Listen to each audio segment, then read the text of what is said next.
Hello everyone, welcome to Learn English. I hope you all are well. So today we will discuss about use of had to, has to, have to. In the last video we have discussed about use of ought to and used to. So let's get started. तो आज हम पढ़ेंगे सबसे पहले use of has to और have to. जैसा कि हमें पता है हैज़ टू और हैव टू हम यूज़ करते हैं व्यवस्था प्रकट करने वाले शब्दों के साथ। ठीक है, व्यवस्था क्या होता है? व्यवस्था वो होते हैं जिसके लास्ट में पढ़ा, पढ़ी, पढ़े, ना है, नी है, ने है आते हैं।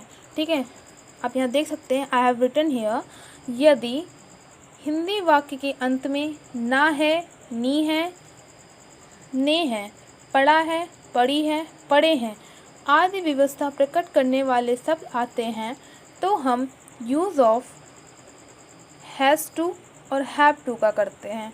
ठीक है, अब जैसा कि हमें पता है हैज़ टू और हैव टू में हैज़ टू सिंगुलर है और हैव टू प्लूरल है, तो इसके साथ हम वही सब्जेक्ट यूज़ करेंगे जैसे कि सिंगुलर सब्जेक्ट के साथ हैज़ टू और प्लूरल के साथ have to.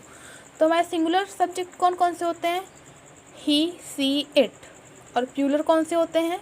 I, we, you, दे। ठीक है, अब हम एग्जाम्पल देखते हैं। सभी अध्यापकों को पढ़ाना पड़ता है, तो सभी अध्यापकों मतलब क्या हो गया? प्लूरल हो गया, तो यहाँ पे हम किसका यूज़ करेंगे? हैव टू का। ठीक है, सबसे important thing, to always put before the verb. ठीक है, और इसमें हम निगेटिव फॉर्मेशन के लिए या फिर इंटेरोगेटिव फॉर्मेशन के लिए डू का यूज़ करेंगे। डू का यूज़ क्यों करेंगे हम यहाँ पे? क्योंकि जो डू है वो एक प्लूरल हेल्पिंग वर्ब है। ठीक है, इसको हमेशा प्लूरल नंबर के साथ यूज़ करते हैं। हमें निगेटिव फॉर्म करना है तो हम प्लूरल में डू यूज़ करेंगे। क्यों यूज़ करेंगे? क्योंकि हमारा सब्जेक्ट भी प्लूरल है। ठीक है, ऐसे ही हमारे interrogative formation of the sentence में देख लीजिए, do all the teacher have to teach, do all the teacher have not to teach. ठीक है, why do all the teacher have to teach? Why do all the teacher have not to teach? Why do all the teacher have never to teach?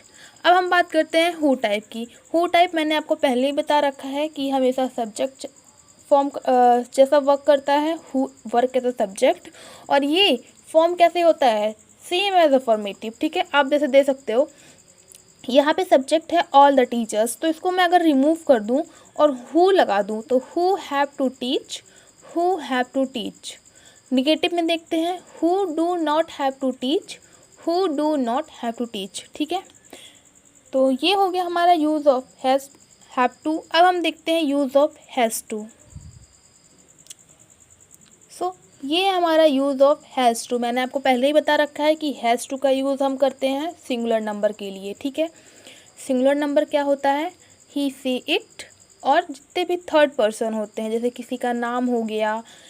ठीक है, ऐसे सब कुछ। तो यहाँ पे मैंने क्या लिखा है, एग्जाम्पल लिया है, परी को सामान खरीदना पड़ता है। ठीक है, तो इसका फॉर्मेशन कैसे करेंगे? परी हैज़ टू बाई गुड। अब हमको इसका निगेटिव फॉर्म करना है। मैंने आपको पहले बताया कि हम डू का यूज़ करेंगे कब? जब हमारा सब्जेक्ट प्लूरल होगा। तो हम डज का यूज़ कब करेंगे? जब हमारा सब्जेक्ट सिंगुलर होगा। ठीक है, क्योंकि डज हमेशा सिंगुलर नंबर सब्जेक्ट के साथ यूज़ होता है। ठीक है, तो आगे देखते हैं। और वन मोर थिंग जो बहुत इंपॉर्टेंट है, टू हमेशा वर्ब के पहले ही रखा जाएगा। ठीक है, सो इंटेरोगेटिव सेंटेंस में देख लेते हैं।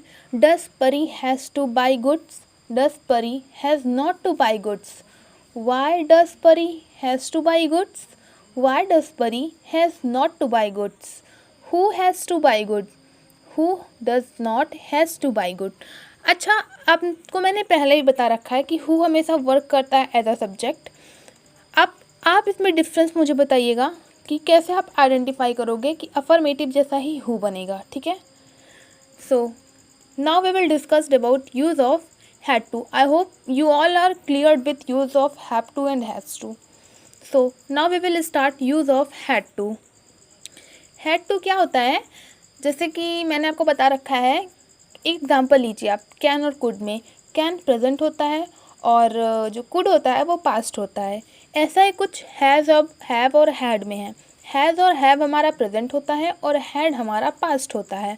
तो अगर हम बात करते हैं आइडेंटिफिकेशन की, तो हमारे हैज़ और हैव में क्या आते थे, पढ़ता है, पढ़ती है, पढ़ते हैं। तो हैड में क्या हो जाएगा, पढ़ता था, पढ़ती थी, पढ़ते थे। और हमारा हैव में क्या आता था, ना है, नी है, नी है। तो हैड में क्या हो जाएगा, ना था, नी थी, ने थे। ठीक है। So now let's we see. So here I have written use of have to. So let's see what I have written.